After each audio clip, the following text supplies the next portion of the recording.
Spika wa zamani wa kaunti ya Kisii David Kombo alifikishwa mahakamani na kukana shtaka la matumizi mabaya ya afisi. Inadaiwa spika huyo wa zamani alimwajiri afisa mmoja wa ukarani katika bunge la kaunti hiyo bila kibali cha bodi ya huduma za umma katika kaunti hiyo.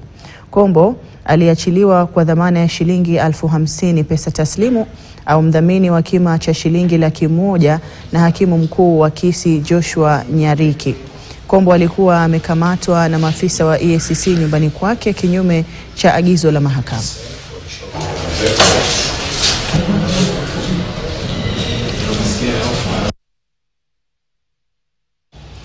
Na mbunge wa Lurambi Titus Hamala ameisuta tume ya huduma kwa walimu nchini TSC akidai kwamba tume hiyo inaendeleza ubaguzi kwenye zoezi la kuwapandisha vyeo walimu, akisema atawasilisha swala hilo kwenye kamati ya elimu bungeni ili kuhakikisha usawa katika mchakato mzima. Akizungumza kwenye hafla ya mazishi katika kijiji cha